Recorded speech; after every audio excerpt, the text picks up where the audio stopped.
গণি গণি 1 লাখ চাকৰি দিব লাগিবই, গণি গণি 1 লাখ চাকৰি দিব লাগিবই। হিমন্ত বিশ্ব শৰ্মা মিছা কথাৰ ৰাজনীতি নচলিব, নিবনুৱা সংস্থাপন দিব লাগিবই। সৰ্বানন্দ সোণোৱাল চৰকাৰৰ দিনত যিমান ইণ্টাৰভিউ হ'ল, প্ৰত্যেকটো ইণ্টাৰভিউ, প্ৰত্যেকটো নিযুক্তিৰ যিমানবিলাক পৰীক্ষা অনুষ্ঠিত হ'ল, প্ৰত্যেকটোতে কেলেংকাৰী হ'ল আৰু এজনো নিবনুৱাক সৰ্বানন্দ সোণোৱাল চৰকাৰে নিযুক্তি দিব নোৱাৰে। 2021 চনৰ হিমন্ত বিশ্ব শৰ্মা চৰকাৰৰ যি প্ৰতিশ্ৰুতি আছিলে, সেই প্ৰতিশ্ৰুতি আছিলে যে বছৰত 1 লাখকৈ নিবনুৱাক নিযুক্তি দিব আৰু 5 বছৰত 5 লাখ নিবনুৱাক তেওঁলোকে নিযুক্তি প্ৰদান কৰে।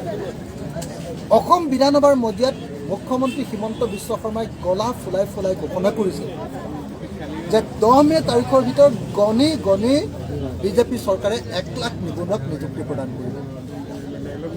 এতিয়া 10 মে'ৰ কাৰণে 30 দিনকৈ ধৰিলে মই 2 মাহ এদিন সময় বাকী আছে। 2 মাহ এদিন সময়ৰ ভিতৰত কেতিয়া 1 লাখ নিবনুৱাৰ কাৰণে বিজ্ঞাপন প্ৰকাশ কৰিব, কেতিয়া তাৰ কাৰণে পৰীক্ষা অনুষ্ঠিত কৰিব, কেতিয়া তাৰ কাৰণে ইণ্টাৰভিউ বা ভাইভাবিলাক অনুষ্ঠিত কৰিব আৰু কেতিয়া নিযুক্তি প্ৰদান কৰি 10 মে'ৰ ভিতৰত তেওঁলোকে প্ৰতিশ্ৰুতি পূৰণ কৰিব, সেইটো সাঁথৰত পৰিণত হৈছে।